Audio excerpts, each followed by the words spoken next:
Salut à tous, c'est Loïc, et d'abord et avant tout, une excellente année pour vous, vos proches et vos projets. Aujourd'hui, j'accueille Guillaume Diaz, Team Pro Winamax, qui a réalisé une superbe fin d'année 2015 avec notamment une seconde place au WPT National PMU Paris. On va parler de ses projets, de son passé, de son avenir, de ses joies, de ses peines. Je vous conseille de le regarder, c'est un super gamin qui mérite d'être connu.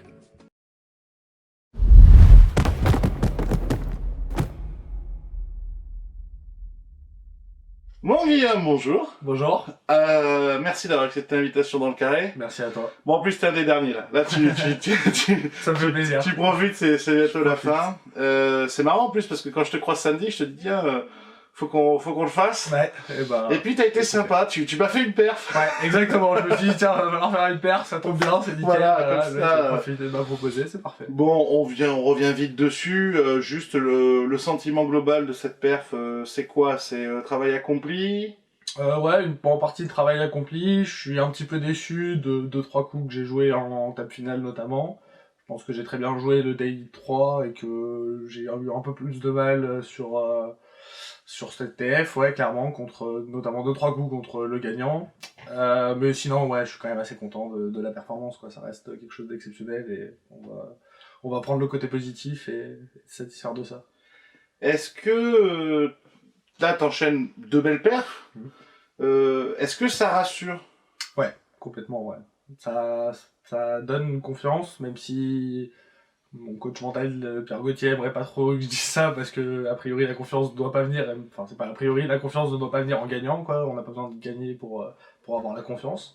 Et je pense que je l'ai eu clairement au retour de Vegas, en fait. J'ai eu de la confiance juste en me rendant compte que j'étais capable de m'auto-analyser, de réagir après une défaite. Et voilà, quand je suis arrivé à Barcelone, j'étais dans un bon état d'esprit. J'ai joué que le PT, j'ai caché, j'ai pas fait des choses exceptionnelles, mais voilà, j'étais content de mon jeu. Je sentais que la confiance revenait, et donc ouais, je pense que ça se ressent un peu, même s'il faut pas être totalement résultat orienté, mais je pense que ça se ressent un peu dans mes résultats ces derniers temps. Et bon, bah, vu que le bout de l'année est là, ça se passe très bien, quoi. Est-ce que tu as l'impression aussi que quelque part que ça te légitimise dans ton rôle de pro? Euh, un petit peu, même si je pense que le renouvellement, ça m'avait déjà un peu légitimisé, dans le sens où ben, quand une boîte comme Winamax te fait confiance pour une deuxième année, ça te légitimise un peu. Après, je pense que pour certaines personnes, j'étais déjà légitime, pour d'autres, ça changera rien. Parce que de toute façon, ça reste qu'un tournoi, et voilà, je pense que la légitimité, elle s'obtient vraiment avec le temps. Je pense que je l'ai pas encore totalement, et que voilà, si je suis encore là dans 10 ans et qu'on refait une interview dans 10 ans, bah là, on pourrait dire que je suis légitime, oui, mais pour l'instant, je pense que je le suis pas encore totalement, quoi. Tu parles de ce renouvellement. À l'époque, tu le sens comment? T'as peur de ne pas être renouvelé? T'as l'impression que ça va aller? Tu le vis comment cette période? Je le vis avec un peu de stress, parce que j'ai pas eu trop de résultats à la fin de l'année, que j'avais parfait au début de l'année en gagnant le Side Event à Deauville, mais qu'après j'ai pas fait grand chose. Après, je me sentais vraiment bien dans l'équipe, je m'entendais vraiment bien avec tout le monde, j'avais l'impression de faire le taf comme il fallait. Évidemment, il y avait toujours des trucs à progresser, et j'en ai encore plein, mais à faire évoluer. Mais en tout cas, ouais, j'étais un peu stressé, mais je me sentais bien, donc je me disais que j'avais fait le taf, que si j'étais pas renouvelé, ben, c'était quand même une expérience de malade, et que voilà, que j'avais fait tout ce qu'il fallait, et si ça se passait bien, ça se passait bien, et sinon, bah, c'était pas grave, c'était une étape de la vie, on passait à autre chose, quoi.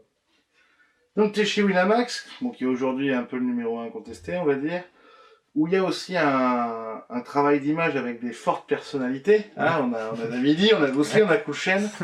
Est-ce que parfois c'est compliqué d'exister avec eux à côté?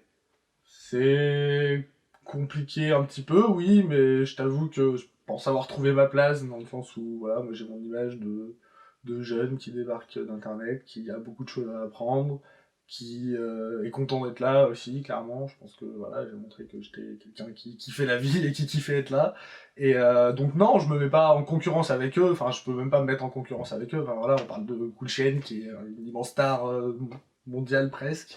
Enfin voilà, de Dave qui est connu dans le monde entier, de Sylvain pareil, enfin voilà, on parle de.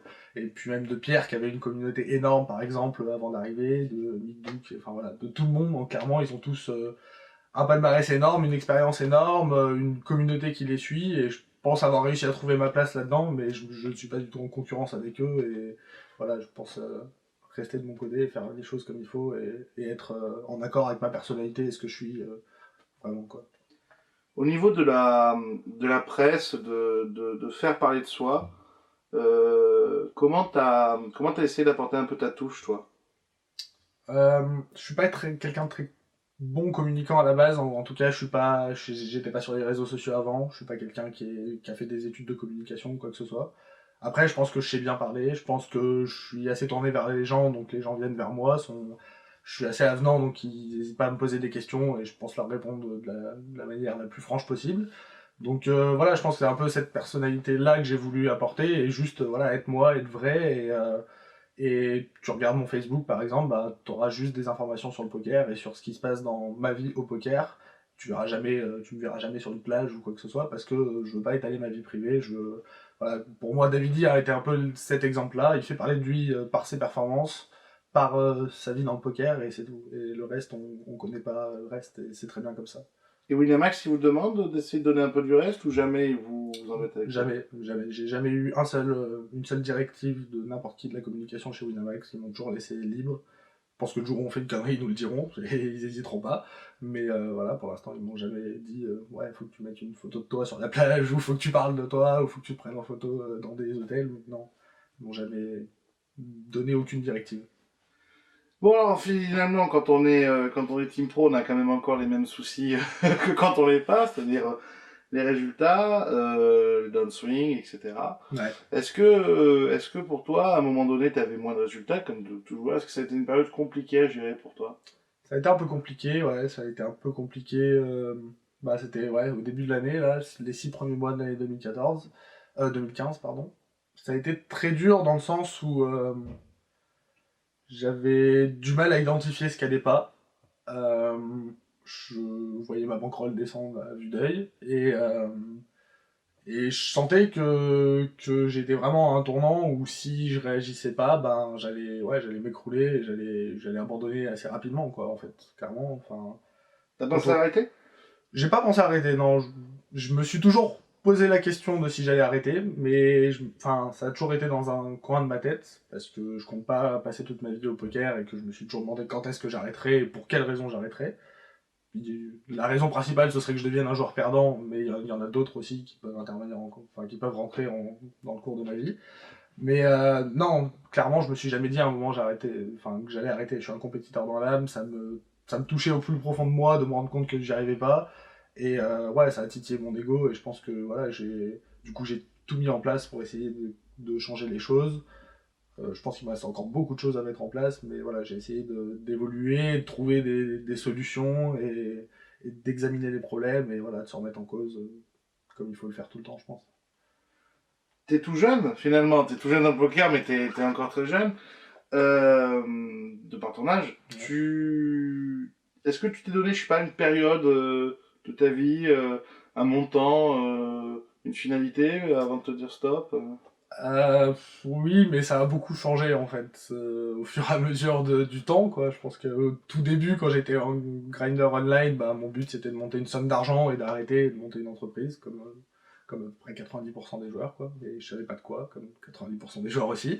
Et puis au fil du temps, ça a un peu changé. Je t'avoue que là maintenant, j'ai peut-être un peu plus d'ambition dans le poker. Tu vois, je commence peut-être à avoir des envies de vouloir, je sais pas, être numéro 1 GPI en France ou essayer de faire des choses comme ça, quoi. Voilà, essayer de progresser, essayer de rentrer dans une vraie pseudo-carrière, entre guillemets, quoi.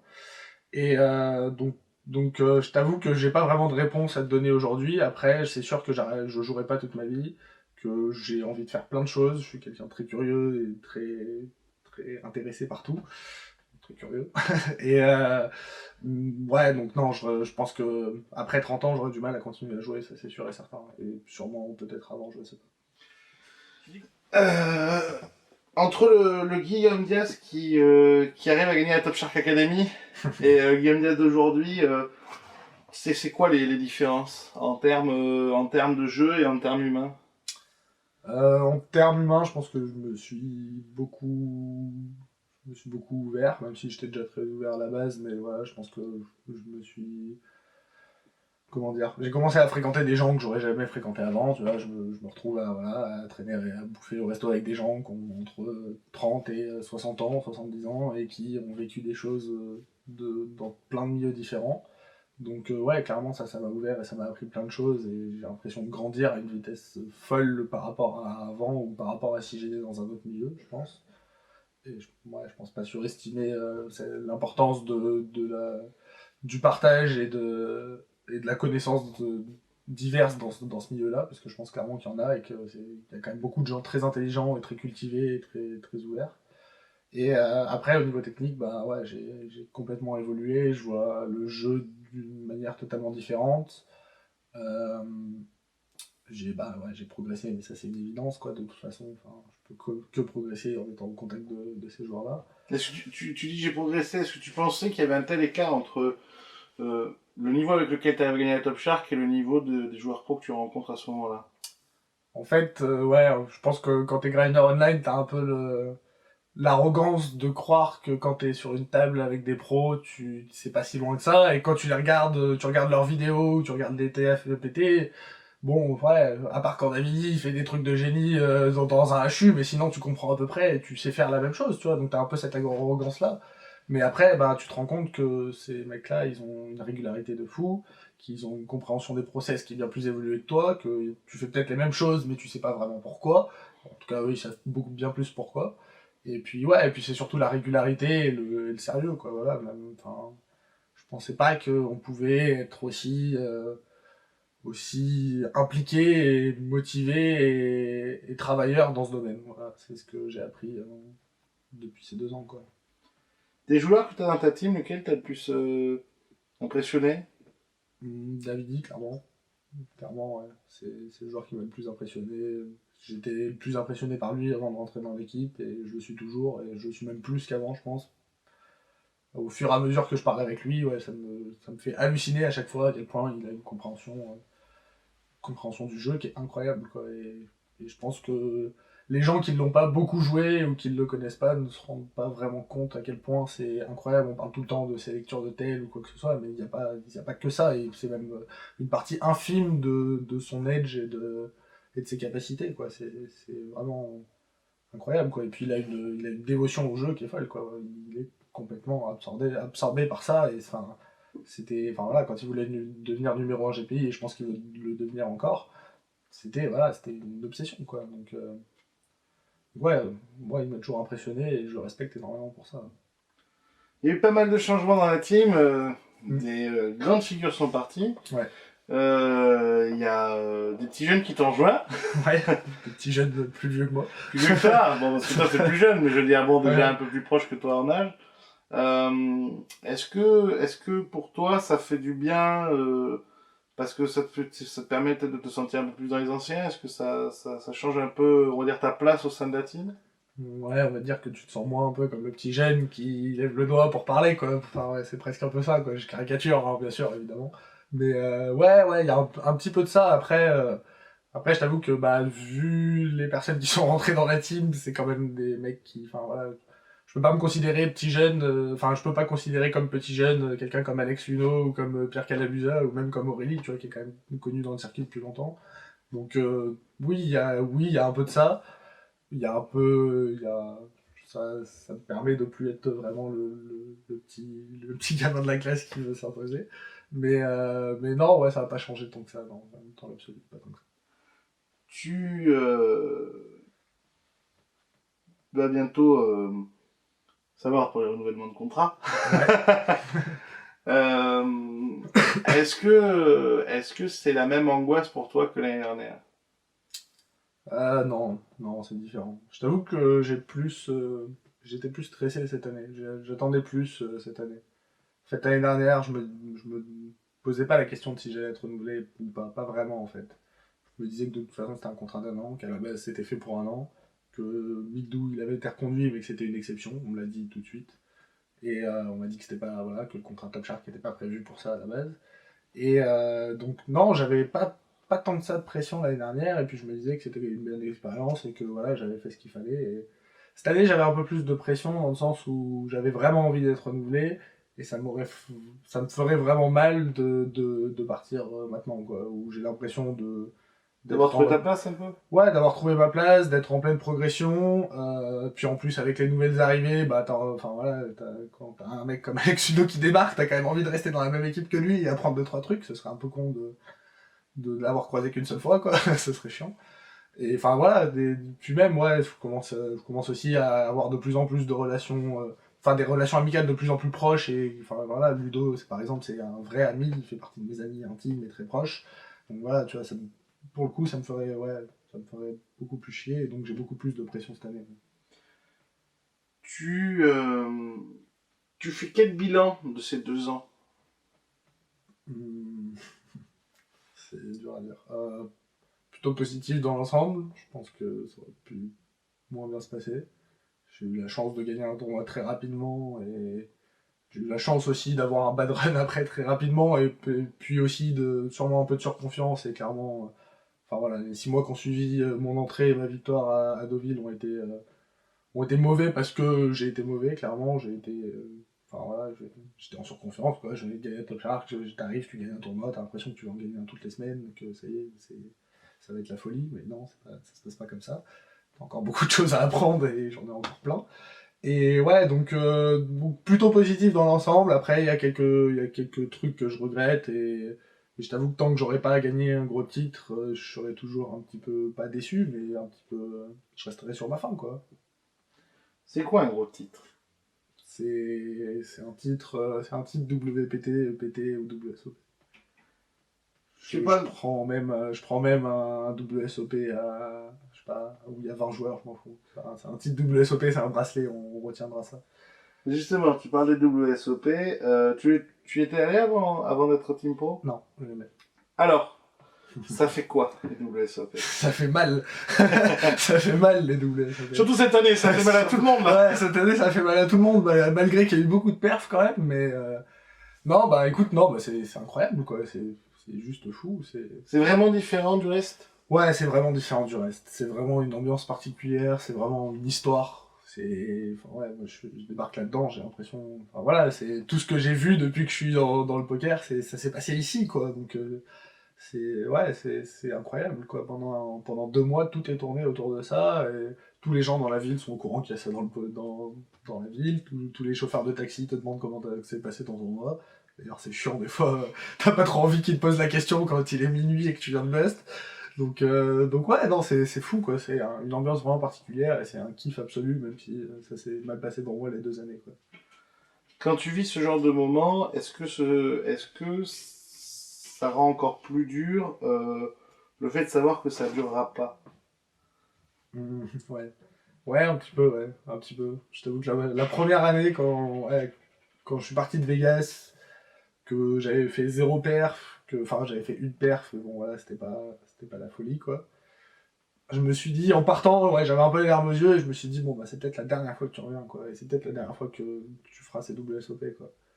Et bon, bah, du coup, l'excitation était d'autant plus folle la deuxième fois que j'y suis allé, et la frustration était la même quand je suis parti, quoi. C'est, ouais, à chaque fois, tu te poses la question, putain, c'est peut-être la dernière fois. Même si quand tu pars, t'as envie que ce soit la dernière fois. J'ai vu une phrase de Alex Dreyfus il y a pas longtemps sur Twitter qui me faisait marrer. Il disait poker, c'est comme McDonald's. À chaque fois que tu y vas, tu te dis c'est la dernière fois jusqu'à la prochaine fois, quoi. Enfin, en fait, quand tu sors, t'es dégoûté, mais après, en fait, t'as qu'une envie, c'est d'y revenir, quoi.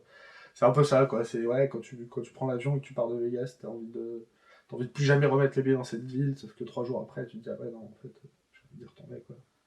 Pourquoi, pourquoi ça fait si mal au fond? C'est quoi? C'est la frénésie de vouloir enchaîner les tournois? T'as une mission, quoi. On donne 2 mois et bracelet hunting, quoi. Tu dois aller chercher un putain de bracelet, quoi. Tu dois te démerder comme tu veux. Voilà. Tu passes par la tête si. Non, mais ouais, voilà, tu fais ce qu'il faut, mais voilà. Donc, bah, moi, j'ai pris ça du mauvais, enfin, pas a priori. En tout cas, ça convenait pas, je pense, à ma personnalité. Voilà, je me suis dit, bon, bah, fallait chercher un bracelet, donc tu fais le maximum de tournois et tu t'abaises. Sauf que je pense que c'était pas la meilleure idée, en tout cas pour moi. J'ai très vite burn-out les 2 années et je m'en suis pas rendu compte. Et cette année a été même pire que la première, je trouve. C'est quoi comment tu le décris ce burn-out? Bah, en fait, je peux pas trop te le décrire parce que je me rappelle pas de comment ça se passe dans ma tête à ce moment-là, en fait. C'est justement ça, je pense, un burn-out, c'est que tu t'es dans une bulle où dès que tu vas sortir et que tu vas éclater, ça n'existera plus. Enfin, je sais pas, c'est très, très bizarre, quoi.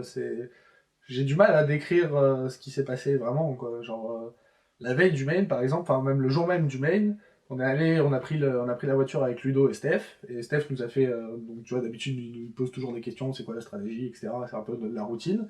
Et là, on a fait un exercice où c'est Ludo qui me posait la question et moi qui lui posais la question, et on se répondait mutuellement. Et c'était très clair, tu vois, et je me sentais très bien. Et en fait, au fond de moi, j'étais mais complètement en tilt de ce mois et demi, et j'ai fait n'importe quoi sur ce tournoi, mais vraiment, quoi. Et enfin, ouais, j'ai pas réussi à l'expliquer sur le moment et à prendre du recul sur le moment, et je pense que c'est ça, ouais, le burn-out, c'est que tu es dans une situation de concentration maximale sur un objectif, mais en fait, t'as pas du tout de moyen de te concentrer et t'es pas du tout performant, quoi. Et donc, tu t'enterres de plus en plus, j'ai l'impression. Si tu y reviens, c'est quoi que tu vas changer pour... Je vais changer déjà mon programme. Je vais alléger mon programme. Je vais prendre un peu plus de vacances. Je vais essayer de kiffer un peu plus Vegas parce que je pense qu'il y a quand même pas mal de choses à faire. J'aime bien jouer au golf. Je suis pas allé jouer au golf cette année. On y allait une fois avec Michel l'année dernière, mais voilà. Donc j'aimerais bien y aller plusieurs fois. Tu vois, aller faire un peu des matchs de basket, des conneries. Enfin, tu vois, juste déconner quoi. On l'a fait un petit peu cette année. Tu vois, je suis allé une fois au Lac Mead avec Steven et toute la bande et on est allé faire du trampoline avec l'équipe Winamax, c'était très cool d'ailleurs, c'était très marrant. Quand Steph nous a dit on va faire du trampoline, tout le monde qui a répondu sur le chat, c'est une blague, enfin, mais en fait c'était très très cool, quoi, c'est très fun. Et ouais, voilà, mais c'est les deux seules sorties qu'on a fait, quoi. Ici on est allé avec Benjo avant le main, et Benjo et Ludo, on est allé dans les montagnes qui sont à côté, je sais plus comment ça s'appelle, les montagnes qui sont à côté, enfin voilà, mais pareil, 2 heures, quoi, donc c'est pas des vraies vacances et tu te libères pas l'esprit vraiment, quoi.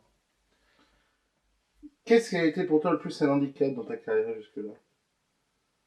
Hum.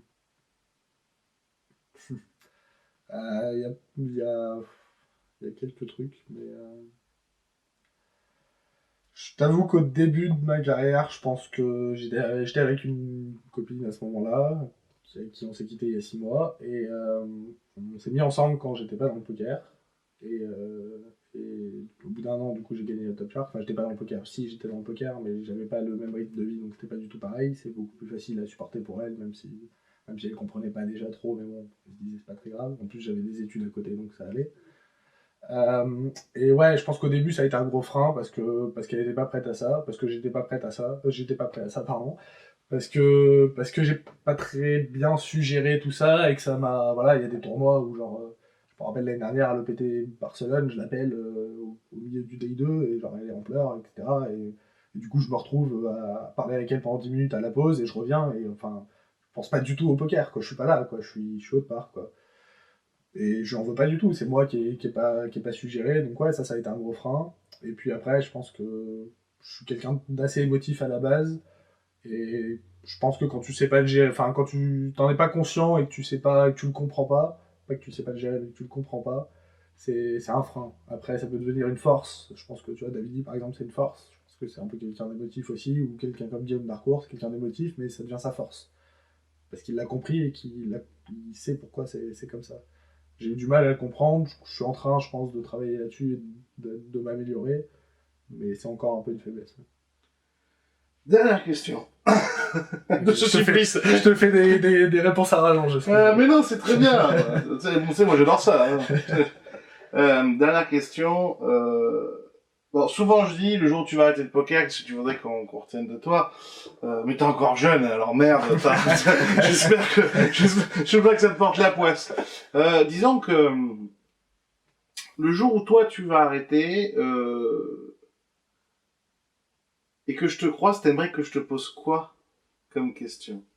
C'est vrai que tu me demandes tout simplement comment ça va, quoi. Enfin, ouais, j'aimerais juste que tu me demandes comment ça va, qu'on parle, qu'on discute, ouais, moi enfin, pour le coup, tu vois, je vais répondre à la question que tu poses d'habitude, mais ouais, moi c'est ça que je voudrais retenir, enfin, que je voudrais que les gens retiennent de moi, c'est que, ouais, j'étais quelqu'un d'ouvert, de sympa, j'ai bien parlé avec les gens, que j'étais quelqu'un de curieux, et voilà, c'est tout ce que je veux qu'on retienne de moi. Après, le reste, ça m'appartient, et le fait que je sois un compétiteur ou que quoi que ce soit, ça à la limite, je m'en fous un peu, quoi. C'est pour moi et c'est juste moi. Je veux juste que les gens retiennent que j'étais quelqu'un de sympa et avec qui c'était cool de discuter. Enfin, j'espère. L'humain d'abord. Exactement, l'humain d'abord. C'est bonne... le poker pour ça est une bonne école, je trouve. Il y a beaucoup de gens de tous horizons et c'est vraiment une école particulière. C'est très cool. Ben écoute, c'était un plaisir de t'avoir, Guillaume. Et je peux te dire que t'es un des joueurs les plus sympas de circuit haut la main. Merci beaucoup, c'est très cool. Bon, on se voit pour la prochaine émission que je créerai. Hein. Avec grand plaisir. Je serai obligé d'en créer une pour toi une fois que t'auras gagné un bracelet, c'est chiant tout ça. Avec grand plaisir. Merci, Guillaume. Merci à toi, Loïc. À bientôt.